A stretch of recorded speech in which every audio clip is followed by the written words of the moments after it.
Y así comenzamos Biblia Fácil. Me alegra que tú puedas estar allí del otro lado de esta pantalla, como siempre con Biblia en mano y con una disposición y necesidad tremenda de poder aprender sobre la palabra de Dios. En un mundo lleno de tantas opiniones, la Biblia siempre tiene la última palabra. Y en esta temporada nosotros estamos tocando temas específicos que nos van a ayudar a comprender mucho mejor el plan de salvación que Dios tiene para nuestra vida. Así que una vez más, bienvenido allí donde estás, en el país donde te encuentras, allí en casa o en casa de un amigo. Estamos listos para poder tomar la palabra de Dios. Y hoy yo quiero ofrecerte, como siempre, un regalo para ti. Se trata de este curso bíblico, Verdades, donde vas a encontrar 16 temas preciosos para comprender mejor el plan que Dios tiene para tu vida. Solicítalo a través de estudielabiblia.com, ya sea digital o ya sea en físico, o también enviando a nuestro WhatsApp tu pedido. Y aquí aparece el número de WhatsApp. Estamos listos entonces para abrir la palabra de Dios y como siempre, pedimos que Dios pueda guiarnos en su estudio a través de la oración. Vamos a orar. Querido Dios, estamos listos para abrir tu palabra, para encontrar en ella el mensaje que nuestro corazón necesita, porque nuestra mayor necesidad eres tú, y que tu palabra pueda iluminar hoy nuestra vida, pueda sacarnos de la oscuridad, pueda advertirnos del error, y que hoy podamos descubrir las estrategias del maligno, mas al descubrir sus estrategias podamos encontrar refugio en ti, y que tus promesas y tu palabra nos ayude para poder evitar el mal y para poder caminar contigo. Danos tu bendición en el nombre de Jesús. Amén. Muy bien, nuestro tema de hoy es el mal. ¿Cómo comenzó y cómo terminará? ¿Cuál fue su comienzo y cómo será su final? Hoy vamos a aquí responder algunas preguntas que todos los seres humanos ya nos hicimos en la vida. Primera pregunta: ¿dónde está Dios cuando la gente sufre? Estos últimos meses estamos viviendo una pandemia global. La gente sufre. Hay gente que hoy ha perdido seres queridos, ni siquiera pudieron estar allí para darles el último abrazo, ni darles una buena despedida. Y esto perjudicó muchas áreas de la vida. Y aparte de eso, miles de personas mueren cada día. En este momento, mientras estás viendo este programa, hay gente sufriendo. Hay gente que está sufriendo accidentes, gente que está perdiendo un ser querido, gente que está diagnosticado allí con una enfermedad incurable, personas que están con el sabor amargo del luto, de la depresión, del dolor, de un dolor físico o el sufrimiento emocional. Sufrimiento. ¿Dónde está Dios? O mejor, ¿cómo comenzó todo esto? Esto fue el plan de Dios. Y nuestras preguntas necesitan de respuestas. Te digo una cosa, qué difícil es explicar el sufrimiento. El tema de hoy tiene relación con el próximo tema. Y hoy vamos a descubrir el origen de este mal. Y en el próximo capítulo hablaremos específicamente sobre el sufrimiento. Y allí viene la pregunta, ¿cómo comenzó todo esto si la Biblia dice que al comienzo todo fue perfecto? Cada vez que queremos encontrar respuestas, nosotros tenemos que ir a la Biblia, porque la Biblia tiene respuestas y ella nos dice cómo se originó el mal y por qué hay tanto sufrimiento. Por ejemplo, en la primera página de la Biblia encuentro un mundo perfecto y en la última página de la Biblia un mundo restaurado. En Génesis se encuentra el origen del mal y en Apocalipsis el mal terminado. O sea, la Biblia me presenta el paréntesis que se abrió cuando entró el pecado, el origen del dolor, pero también me presenta el origen del mal. ¿Por qué todo esto que estamos viviendo? Para eso nosotros tenemos que decir que la aparición del pecado, del mal en el universo, es un misterio. Pero hay cosas que nos han sido reveladas en la palabra de Dios. Y eso es lo que queremos descubrir. Por ejemplo, el mal no comenzó aquí en la tierra. El mal comenzó en el cielo. Y comenzó en un ángel creado perfecto. ¿Quién es ese ángel? Pero antes de ver quién es ese ángel, necesitamos ver quiénes son los ángeles. Nosotros ya en una temporada aquí de Biblia Fácil tenemos un tema específico de quiénes son los ángeles. No voy a repetir eso, pero voy a resumir algunas características principales de los ángeles. Por ejemplo, un ángel es un ser un poco más elevado que los seres humanos. No son iguales, tienen muchas diferencias, es un ser más elevado. El libro de Salmos capítulo 8, versículo 4 y 5, cuando habla acerca del ser humano y de los ángeles, dice, los hiciste un poco menor que los ángeles. O sea, los ángeles tienen son más elevados en diversas características, incluso como seres, más elevados que los seres humanos. Número 2. Ellos fueron creados para gozar de una íntima relación con Dios, así como el ser humano. El ser humano fue creado con un propósito, los ángeles también, con el propósito de adorar a Dios. Los ángeles poseen poder sobrenatural y son obedientes a Dios. El libro de Hebreos capítulo 1, versículo 14 dice que ellos son espíritus administradores y espíritus de poder que siempre están en este conflicto, en esta lucha entre el bien y el mal. O sea, ellos tienen poder, lo que el ser humano no tiene. Otra cosa es que ellos pueden formar o ellos pueden tomar forma humana. Ellos son seres espirituales, más pueden formar o tomar la forma humana. Cuando se presentaron, por ejemplo, a Abraham, se presentaron como dos viajeros. Cuando se presentaron a Lot, también. Entonces, los ángeles, para comunicarse con el ser humano, pueden tomar la forma humana. Otro aspecto importante acerca de los ángeles es que ellos gozan de libertad y voluntad para servir a Dios. Ellos no fueron creados como robots. Toda la creación de Dios, cuando se habla de seres espirituales o seres humanos, Dios les dio esas dos características, creados con libertad. Entonces, el ser humano fue creado libre y los ángeles también fueron creados libres. Ahora, es interesante que entre todos los ángeles que Dios creó, hubo un ángel que usó mal su libertad. Y a la libertad lo convirtió en libertinaje, en una vida sin reglas.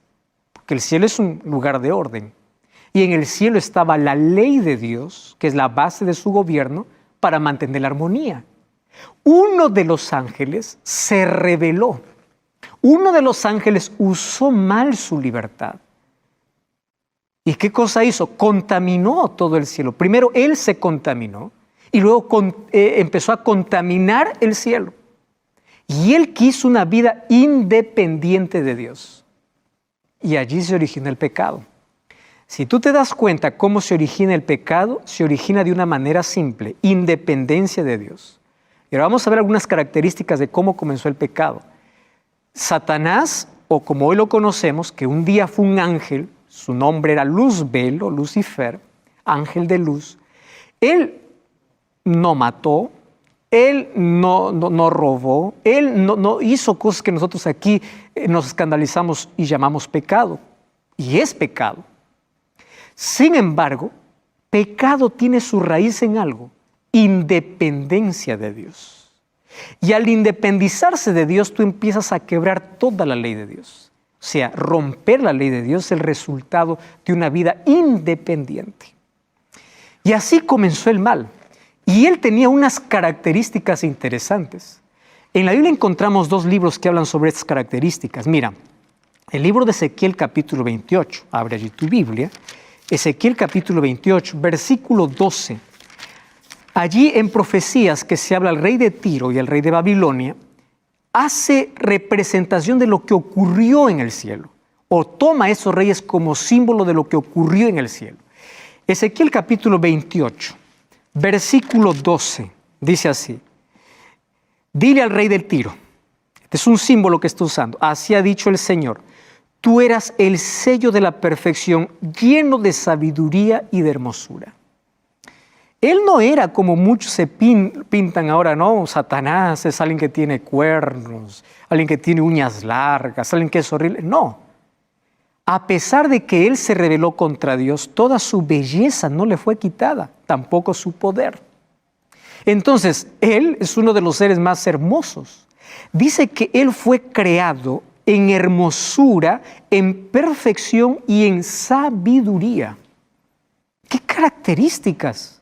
Cuando nosotros vamos al versículo 14 dice, tú querubín grande y protector.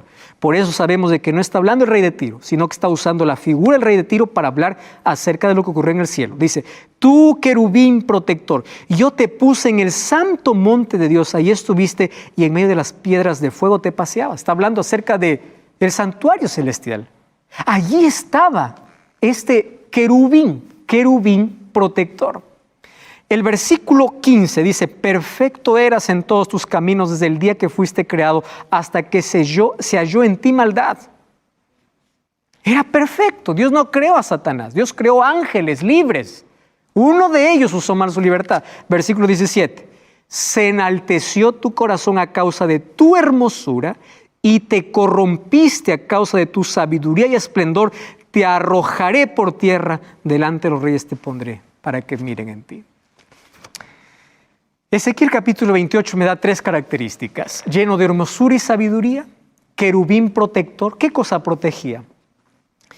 Recordemos que los querubines están en la presencia de Dios y protegen, ¿qué cosa? La ley de Dios. Por eso es que Satanás siempre odia la ley de Dios. Él un día estuvo allí como querubín protector. La palabra hebrea es la palabra soquek, alguien que protege la ley. Ahora, la tercera característica es que él fue creado perfecto. Perfecto. Cuando vamos al libro de Isaías, capítulo 14, versículo 2, encontramos la razón por la cual el pecado entró en su corazón. Dice allí, ¿cómo caíste del cielo, oh lucero, hijo de la mañana? Ese era el nombre de Luzbel. Lucero, hijo de la mañana. Eso significaba su nombre. Lucero, hijo de la mañana. Cortado fuiste por tierra, tú que decías en tu corazón, subiré al cielo junto a las estrellas de Dios, levantaré mi trono, subiré a las alturas y seré semejante al Altísimo. Ese fue el problema. ¿Cuál fue su problema? Orgullo, envidia, egoísmo. Eso corrompieron su carácter. Y estas cosas él intenta colocarle en el corazón del ser humano. ¿Por qué el ser humano se pierde? Orgullo, envidia, egoísmo. Porque así comenzó en el corazón de este querubín. ¿Quién es un querubín? Mira, el libro de Isaías capítulo 37, versículo 16, dice que los querubines tienen una posición privilegiada en el cielo. Dice allí, Jehová de los ejércitos, Dios de Israel, que moras entre los querubines. O sea, un querubín es una posición privilegiada entre los ángeles. Ezequiel dice que él tenía gloria. Por eso es que la iniquidad apareció como un misterio. Él deseaba el poder y la posición de Cristo, pero no su carácter. Y se rebeló contra su gobierno y se tornó en adversario. Y allí comenzó la primera pandemia en el universo, la pandemia de descontento, porque él empezó a sembrar ese espíritu en todos los ángeles. Y la tercera parte de ángeles fue contaminado por esta pandemia de pecado. Entonces Dios tuvo que hacer algo para que no pueda continuar contaminando esta plaga, esta enfermedad. ¿Qué cosa hizo Dios? Tuvo que cortar, tuvo que eliminar, tuvo que sacar del cielo a él y a todos los que ya estaban infectados. Y así comenzó, como un misterio. ¿Cómo apareció eso en el corazón de este querubín? No lo sabemos. Entonces Apocalipsis 12 nos revela qué sucedió. Versículo 7 dice así, hubo una batalla en el cielo, Miguel y sus ángeles luchaban contra el dragón, luchaba el dragón y sus ángeles, pero no prevalecieron, ni se halló lugar para ellos en el cielo, y fue lanzado, echado fuera el dragón, la serpiente antigua que se llama Diablo y Satanás, el cual engaña, porque esa es su especialidad. Si él pudo engañar a los ángeles, imagínate al ser humano cómo lo engaña. engaña al mundo entero, fue arrojado a la tierra y sus ángeles fueron arrojados con él. Después de una batalla, esa batalla no fue una batalla nuclear, no fue una batalla de armas de fuego, fue una batalla verbal. Y finalmente tuvo que ser arrojado por el poder de la palabra de Dios. Ya no se halló para ellos lugar. Ahora, para que él pueda ser arrojado, tuvo que tener varias oportunidades para que él se arrepienta, pero él no se arrepintió. Y allí viene la pregunta, ¿por qué Dios mejor no lo destruyó? Tú ya te has hecho esa pregunta. Y hemos respondido eso aquí varias veces, ¿verdad? Pero voy a responder más una vez más. ¿Por qué Dios no destruyó a Satanás? Porque Dios estaba frente a millares de seres inteligentes. Imagínate la cantidad de ángeles que aún no fueron contaminados. Si Dios hubiese destruido a Satanás, hubiese quedado para siempre en el cielo la siguiente incógnita. ¿Acaso él tendría razón? ¿Por qué Dios lo silenció? Quizás tenía razón, porque él difamó el carácter de Dios. Y el carácter de Dios no puede ser distorsionado ni difamado. Por eso Dios permitió que en el tiempo Satanás revele su verdadero carácter. Y para que sea reivindicado el carácter de Dios, dejó que el mal prospere, para que el universo pueda ver que Dios es justo. Pero el universo también estaba a la expectativa de cómo Dios iba a tratar el pecado. Y esto rompió la armonía en el universo. Ahora fíjate lo que sucede. Cuando fue arrojado, Dios había creado aquí a la primera pareja, Adán y Eva, hechos a su imagen y semejanza. Dios los advirtió. Los ángeles de parte de Dios le advirtieron a Adán y Eva. Ellos eran conscientes, ellos sabían, por eso el pecado fue una elección aquí en la tierra. Ellos conocían lo que había sucedido. Por eso en Génesis capítulo 2, versículo 17, Dios les advierte y dice, por favor, hay una sola manera de que ustedes puedan ser engañados por él. No se acerquen a ese árbol. No se acerquen. Hay un árbol del conocimiento del bien y del mal. Y ahí viene la pregunta, ¿y por qué Dios colocó esa prueba? ¿Acaso Dios no pudo haber evitado la prueba? Por una razón. Para probar su libertad. ¿Cómo tú pruebas que eres libre si no tienes dos opciones? Yo no te puedo decir, tú eres libre para elegir entre rojo y rojo. No hay manera. Pero si yo te digo, tú eres libre para elegir entre rojo y blanco, ahora tú eliges. ¿Me entiendes? Entonces Dios colocó una pequeña prueba de lealtad, de fidelidad. Si ellos pasaban esa prueba, ellos serían unidos a la familia celestial. Y la pequeña prueba era, no se acerquen a ese árbol, porque allí es el único lugar donde Satanás puede tentarte. Hoy Dios te dice a ti, no te acerques al lugar donde tú sabes que caes. Cuando tú entras en el terreno del diablo, el diablo conoce su terreno y él te va a vencer. Pero ahí viene la desobediencia. Primero desobedecieron la voz de Dios. Se acercaron donde no debían. Y allí, ¿quién apareció? No apareció el diablo, porque el diablo es cobarde desde un comienzo. Nunca da la cara. El diablo cuando quiere destruir, él coloca siempre una cara bonita. Y él siempre se esconde, se disfraza. Tomó el animal más lindo de la creación. No, la serpiente no es como hoy vemos. Hoy la serpiente así porque fue maldecida por Dios. Ahora se arrastra, antes volaba. Hoy come polvo. Antes volaba. Era el animal perfecto. Y una serpiente comienza a hablar y le dice, mira, yo siendo animal hablo. Imagínate tú, siendo una persona inteligente que hablas, te vas a convertir en Dios. Fíjate lo que sucede. La misma filosofía por la cual Satanás fue arrojado del cielo fue la misma filosofía que aceptó Adán y Eva y fue arrojado del jardín del Edén. ¿Entiendes? Ser como dioses. Vivir independiente de Dios, porque eso es pecado. Sepárate de Dios. Y el ser humano separado de Dios puede hacer las peores cosas. Tú no sabes hasta dónde es capaz de llegar el ser humano lejos de Dios. Eso es lo que hace. Ahora, Satanás se disfrazó. Y cuando vamos a Génesis capítulo 3, tú puedes leer allí, por favor, versículo 1 hasta el versículo 6. Allí dice, la serpiente era astuta, apareció y le dice, con que Dios ha dicho. Toma parte de la palabra de Dios y lo mezcla con mentira. Esa es la especialidad de Satanás. Para que tú le creas su mentira, tiene que mezclar con un poco de verdad.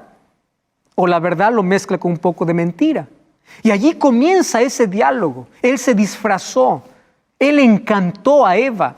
Y allí puso la propuesta, tú puedes ser como Dios. ¿Y qué cosa es lo que hizo Satanás? Aquí viene algo interesante. Satanás usa los sentidos para atrapar tu atención. Eva vio el fruto, escuchó la voz de Satanás, tomó manos y comió, los 5 sentidos. ¿Entiendes? Nuevamente, vio el fruto, escuchó a la serpiente, tomó el sentido del tacto, tomó el fruto y comió, sentido del gusto. Es lo que hace Satanás hoy. Deteriorar tus sentidos, atrapar tus sentidos. Por eso Satanás está interesado en que lo que tú ves sea su filosofía, porque lo que tú ves, ¿a dónde va? A tu comportamiento. Eso va a definir tu comportamiento, eso se almacena en tu cerebro. Lo que tú escuchas, qué música escuchas, qué películas ves, qué cosas tocas, qué cosas gustas. Y Eva colocó su apetito por encima de la palabra de Dios. Hoy hay gente que coloca sus sentimientos por encima de la palabra de Dios, sus gustos por encima de la palabra de Dios. A mí me gusta y punto. Ten cuidado, esa es la estrategia del diablo. Satanás eso es lo que siempre hace. Ahora, mira lo que hizo en el jardín del Edén. Es lo que hoy hace Satanás. Y aquí yo coloqué por lo menos unas 7 cosas que hace el diablo para atrapar la mente de las personas, así como lo hizo en el jardín del Edén. Y para que esto sea más didáctico y comprensible, estas 7 cosas aparecen o terminan con la palabra on. Por ejemplo, la primera es seducción. El diablo no se presenta como es, se parece lindo, atractivo. Por eso es que el pecado aparece como dulce, pero al final es amargo. ¿Entiendes? Seduce, el diablo es seductor. Número 2, el diablo hace ilusión, te hace parecer bueno lo que es malo. Te coloca el anzuelo, la carnada, pero no ves el anzuelo. Y tú vas tras la carnada y caes en el anzuelo. El diablo lo que hace es verte la vida como una ilusión y vas tras la fiesta, tras las luces, tras la droga, tras las alucinaciones. Ilusión. Número 3, inducción. El diablo te induce. Te dice, haz, porque todos lo hacen. Y Satanás tiene una estrategia, ¿verdad? Allí dice, solo una vez, solo un poquito. Eso es suficiente. Una copita de alcohol, nada más. Un cigarrillo es suficiente. Un poquito de droga. Esa estrategia de Satanás. Un poquito y una vez. El diablo induce, incluso te amenaza. Tú ya viste personas que dicen, si tú no haces eso, ya no eres más nuestro amigo. El diablo usa esas personas para amenazarte. A ver, compruébame si eres hombre. Haz esto. El diablo te amenaza. El diablo induce. El diablo provoca. Número 4, negociación. Cuando tú te resistes tanto, entonces el diablo te hace un negocio. Dice, está bien, tú no quieres caer, pero déjame un espacio chiquito. Y basta, es un pecado acariciado para acabar con la vida del ser humano. Negociación. Número 5, distracción. O sea, lo que es importante no lo haces. No oras, no abres la Biblia, lo que es importante. Pero si hay tiempo, ¿verdad? Para estar en Facebook, para estar en Instagram. ¿Tú sabes cuál es la mayor... a ver, voy a explicar esto. ¿Tú sabes cómo es que el ser humano demuestra que sí tiene tiempo para aquello que quiere? El uso de tus redes sociales. Tú dices, yo no tengo tiempo para nada. ¿Cuánto tiempo estás en redes? Tienes tiempo. Pero no tienes tiempo para orar. Es que el diablo usa la distracción. Distraído, estás distraído de lo que es importante. Usa la distracción, te adormece, te anestesia, a tu conciencia lo cauteriza. Número 5, o número 6, desviación. ¿Qué significa esto de desviación? El diablo te vuelve ciego espiritual, te vuelve insensible y te separa del camino. Y finalmente rebelión, porque te hace ir en contra de Dios. Y cuando te separas de Dios, te separas de la vida. Y cuando te separas de la vida, comienzas a morir lentamente. Eso es lo que hace Satanás. Ahora, ¿por qué surgió el pecado en seres perfectos? La respuesta es simple. Porque la libertad camina en la plataforma del amor. Dios creó a los seres celestiales, como los ángeles, y al ser humano con libre albedrío. Dios los creó seres pensantes, con la capacidad para elegir. Por eso el mejor uso de tu inteligencia es usar tu libertad para servir a Dios. Eso es el mejor uso de tu inteligencia. Y cuando entró el pecado rompió la armonía con nuestro planeta y se abrió un paréntesis. Se abrió un abismo. El ser humano estaba perdido, así como Satanás. Y ahora vamos a ver que Satanás tiene una estrategia mayor para que todos los seres humanos terminen como él. Y eso lo vamos a ver aquí en la palabra de Dios. No cambies el canal, vamos a una breve pausa, ya regresamos. Esta es Biblia Fácil. Y estamos de regreso aquí en tu programa de Biblia Fácil. Hoy estamos hablando acerca del origen del mal. Ya vimos cómo de manera misteriosa apareció en el corazón de un ser perfecto. Lo que comenzó en el cielo se trasladó aquí a la tierra, tras la misma filosofía de la manera como comenzó el pecado en el corazón de Lucifer. Hoy queremos ver cómo es que un día, después de haber sido ya echado del cielo, sacado del cielo, vino a la tierra, y cuando vino a la tierra hizo pecar a Adán y Eva. Y Satanás aplaudió y dijo, ahora sí, logré lo que yo quería. Destruí todo el plan que Dios tenía. Satanás siempre se interpone en los planes de Dios. Sin embargo, cuando Adán y Eva pecaron, Dios hizo una promesa. Génesis capítulo 3, versículo 15, encontramos la primera profecía del Mesías.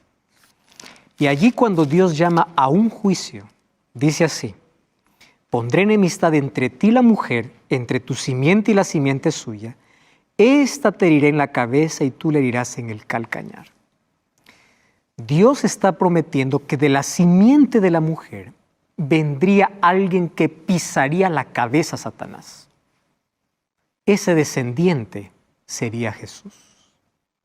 Jesús, que ya era Dios, pero se iba a ser hombre, se iba a encarnar, se iba a ser un ser humano para poder derrotar a Satanás. Y Satanás conocía perfectamente este plan. Y él hizo todo lo posible para interrumpir. ¿Tú sabes las veces que Satanás llevó al pueblo de Dios a la apostasía para destruirlos y desaparecerlos? ¿Tú sabes por qué así hizo Satanás? Para que no venga el descendiente. Cuando Eva tuvo su primer hijo, pensó que él sería el Salvador. Durante 2000 o 4000 años se esperó que llegue el Mesías. Y Satanás siempre queriendo interrumpir los planes de Dios. Cuando Jesús nació, la furia del diablo se vio reflejada en Herodes, cuando mandó matar a miles de niños, porque quería matar ¿a quién? A Jesús. ¿Recuerdas allá en el desierto? Satanás lo tentó, porque quería hacerle a Jesús desistir de su plan. ¿Recuerdas cuando Jesús murió? Satanás aplaudió, celebró, dijo finalmente, murió. Por eso que cuando Jesús murió, lo que hizo Satanás es colocar en la mente de las personas que se coloque una enorme piedra y guardias para que no resucite, porque sabía que si Jesús resucita, él estaba perdido para siempre. Por eso es que la cruz fue la mayor victoria del cielo y la mayor y eterna derrota de Satanás. Tú sabes que cuando Jesús estaba ahí en el Getsemaní, antes de ir a la cruz, y allá mismo en el desierto de la tentación, Satanás le decía a Jesús, no mueras por el ser humano, no vale la pena. El ser humano te va a rechazar. El ser humano me pertenece. A Jesús, sabiendo aún que la mayoría lo rechazaría, él murió. y de esa manera nos rescató. Viene la pregunta, ¿qué hace ahora Satanás? ¿Qué cosa es lo que hoy está haciendo? Entonces, hoy vamos a ver un texto bíblico en Apocalipsis capítulo 12, versículo 12. Dice así: por lo cual alegraos cielos y los que moráis en ellos. Ay de los moradores de la tierra y del mar, porque el diablo ha descendido a vosotros con gran ira, sabiendo que tiene poco tiempo. Qué terrible, ¿verdad? Mientras más avanza el tiempo, el diablo más coloca su ira. ¿Y su ira contra quién? Especialmente contra aquel que quiere ser fiel a Dios.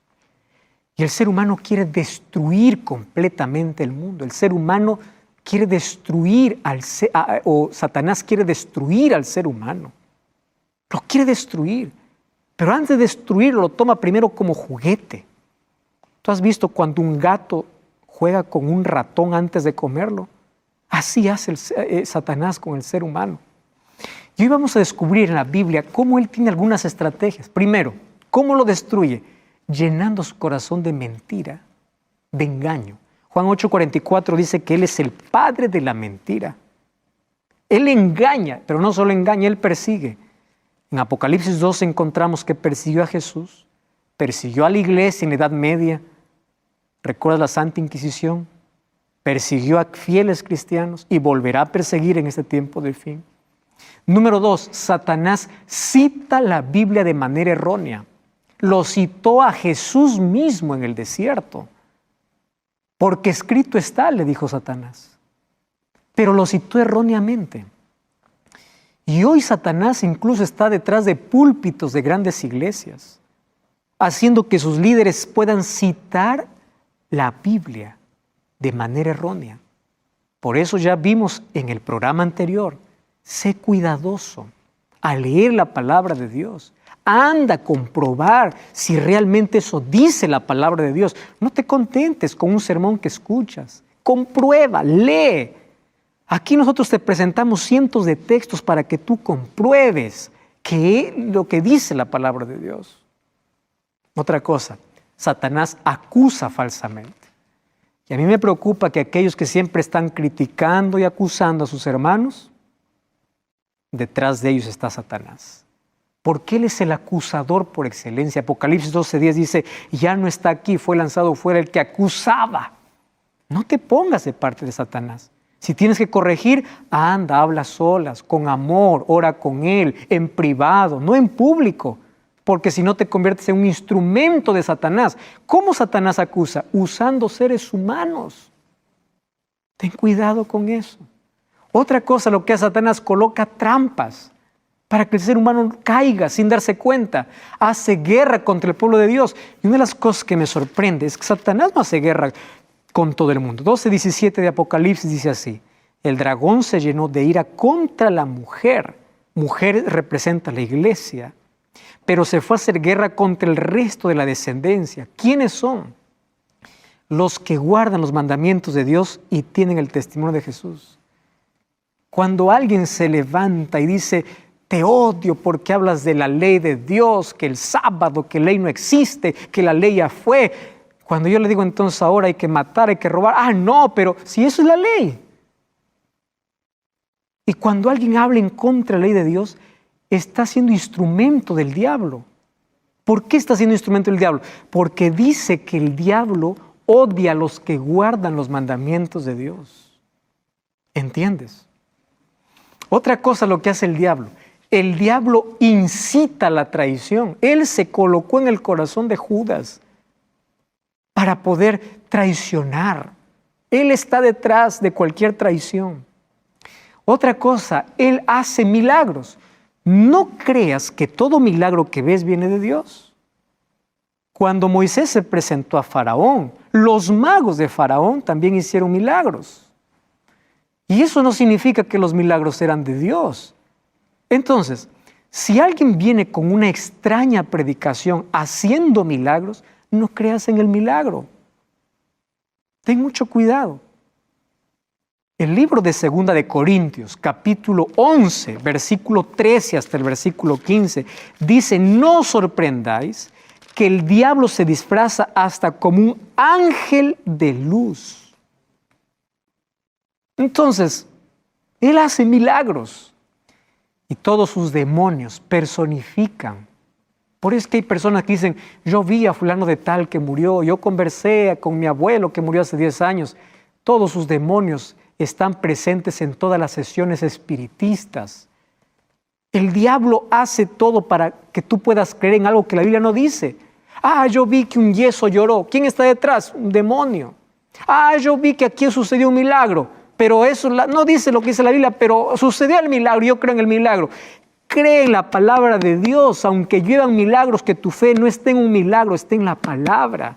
Satanás hace milagros para poder engañar. ¿Qué más hace? Provoca enfermedades, calamidades, tragedias, con una sola razón: que el ser humano culpe a Dios. ¿Tú recuerdas la historia de Job? Él colocó la llaga para buscar que Job se separe de Dios, pero él se mantuvo íntegro hasta el final. Tragedias, pandemias, dolor, sufrimiento es provocado por Satanás para que tú des la espalda a Dios. Por eso cuando tú dices: yo no creo en Dios porque todo me va mal, Satanás aplaude y dice: logré hacerle pensar de que Dios es el culpable, de que Dios no le ama. 1 Pedro 5:8 dice: sed sobrios y velad, porque vuestro adversario el diablo, como león rugiente, anda buscando a quien devorar. Por eso hay un solo refugio, el solo refugio es Cristo. Mira, para que el diablo te devore, primero tiene que alejarte de Cristo. Satanás no puede devorar a nadie que está cerca de Jesús. Entonces él va a usar toda su estrategia para alejarte de Jesús. Si te aleja de Jesús, te conviertes en un juguete del diablo. Por eso nuestro único refugio es Dios. No te separes de Dios. Otra cosa es que Satanás, para devorarte, él sabe cómo atacarte. Él sabe cuál es tu debilidad. Por eso, mira, tú conoces cuál es el terreno donde siempre caes. Cuando hay personas que dicen: pastor, ¿qué hago? Yo siempre caigo en lo mismo. Le digo: sal de ese terreno. Por eso Jesús dice: si tu ojo es capaz de hacerte caer, sácalo. No estoy diciendo que tú saques tu ojo. Corta aquello que te lleva a eso. No te metas en el terreno de Satanás. No te separes de Jesús, porque allí te va a devorar. Santiago 4:7 dice: someteos a Dios, resistid al diablo y él huirá de vosotros. O sea, la única manera es someterse a Dios. Antes de todas estas cosas somos más que vencedores por aquel que nos amó, dice Romanos 8:37. ¿Quieres siempre vencer? Sométete a Dios. Somete tu voluntad a Dios. Ahí viene la pregunta: ¿y cómo me someto a Dios? Esa es una muy buena pregunta. Porque puedes decir: sométete a Dios. La pregunta es: ¿cómo yo me someto? Entonces tienes que abrir tu Biblia. Mira, Efesios 6:11 y 12. Vestíos de toda la armadura de Dios. Abre tu Biblia. ¿Qué dice allí? Para que podamos estar firmes contra las acechanzas del diablo. Versículo 12. Porque no tenemos lucha contra sangre y carne, sino contra principados, potestades, gobernadores de tinieblas, huestes espirituales de maldad en las regiones celestes. ¿Ves cómo el diablo tiene una estructura firme? ¿Ves cómo el diablo está tan organizado para hacer caer el ser humano? Nuestra lucha no es contra sangre y carne, no es contra otro ser humano, es contra principados y potestades. ¿Cómo entonces podemos vencer? Muy bien, Efesios capítulo 6, tienes que continuar leyendo. Versículo 13, allí mira, abre tu Biblia, Efesios capítulo 6, versículo 13. Dice así: por tanto, tomad toda la armadura de Dios para que podáis resistir en el día malo y habiendo acabado, estad firmes. Ceñidos vuestros lomos con la verdad, vestidos con la coraza de justicia, calzados los pies con el evangelio. Tomad el escudo de la fe para que podáis apagar los dardos del enemigo. Tomad el yelmo de la salvación, la espada del Espíritu, que es la palabra de Dios, orando en todo tiempo, con súplica Entonces, ¿cómo me someto a Dios? Tomando una armadura que Dios me ha dejado. ¿Cómo es esa armadura? No es literal, es espiritual. ¿Cuál es el escudo que te protege de los dardos? Tú sabes que antes las flechas eran mandadas con dardos, con fuego. Entonces, si la flecha no atravesaba, el fuego te quemaba. Entonces, ¿cómo te proteges? La fe. Pastor, ¿y cómo hago que mi fe crezca? La fe viene por el oír y oír la palabra de Dios, dice Romanos 17. Tienes que tomar la coraza de justicia, que es Cristo, el yelmo de la salvación. Tienes que compartir con otros el evangelio, que representan los zapatos. Mientras vas, por donde pisas, por donde vas, comparte a Cristo. Esa es la manera como nosotros podemos estar sometidos a Dios. Y es interesante ahí el texto que dice que debemos tomar la espada del Espíritu, que es la palabra de Dios. Tú no puedes vencer al diablo con conocimiento, con filosofía, con tu estudio, con tus títulos. No, con la palabra de Dios. Pero también dice orando en todo tiempo. Tú sabes que ante la oración ferviente, el ejército de Satanás tiembla. ¿Quieres hacer temblar a Satanás?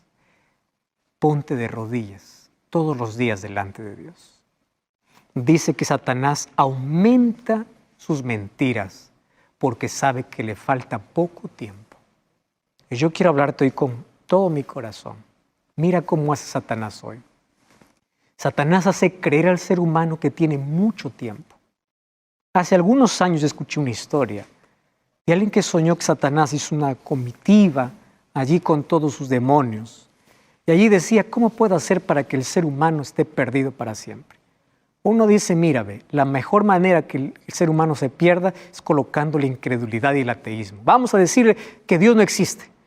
Y él dice, mira, hay tantas evidencias que Dios existe. Pero bueno, por ahí algunos van a creer. Otro dice, mira, lo importante no es que crean o no crean en Dios. Vamos a decirle que vivan la vida como quieran, que disfruten, que la vida es una sola. Le dice, eso puede dar mejor resultado. Pero ya aparece un tercero y dice, yo tengo la mejor estrategia. Y la mejor estrategia es que vamos a decir al mundo, cree en Dios. Puedes ir a la iglesia, puedes desarrollar un curso bíblico, puedes hacer todo lo que quieras. Pero cuando va a tomar su decisión por Jesús, 3 palabras le vamos a decir. ¿Cuáles son las 3 palabras? No te apures. Y hay tanta gente postergando su decisión por Jesús. No te apures. Tú ya conoces. No te apures, te dice el diablo. Mira cómo vive el otro cristiano. No te apures, tranquilo, hay calma. ¿Y por qué el diablo dice no te apures? Porque hay 3 momentos en los cuales el ser humano se puede perder. ¿Sabes cuál es el primer momento? Cuando el pecado te vuelve insensible. ¿Qué significa insensible?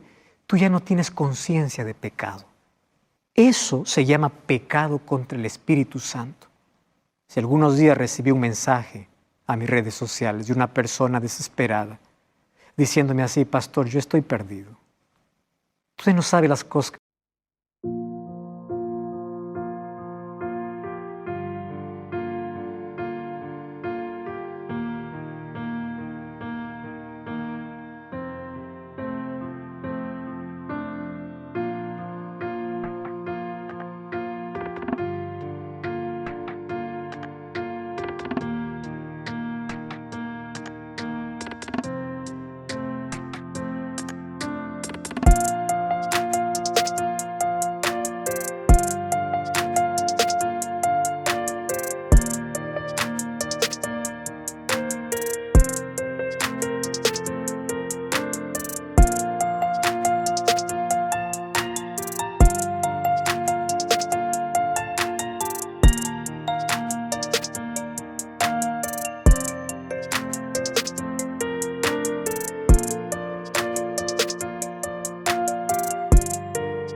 He cometido aborto, yo ya me he cortado varias veces el brazo, quise matarme, hice daño a las personas. Yo estoy perdido. Yo creo que Dios no me puede perdonar. Usted no sabe las cosas terribles que hice en mi vida. Y la respuesta fue simple. Mira, si aún tienes conciencia de pecado, tienes perdón. ¿Cuándo no hay perdón? Cuando no hay conciencia de pecado. Porque si tú no reconoces tu condición, no hay arrepentimiento. Si no hay arrepentimiento, no hay perdón. Y si no hay perdón, no hay salvación. Mientras tú reconozcas que eres pecador, que eres miserable, mientras tú tengas arrepentimiento, hay perdón. ¿Y cuál es el segundo momento? Cristo un día va a salir del santuario. Y cuando Cristo salga no habrá salvación para nadie. ¿De qué vale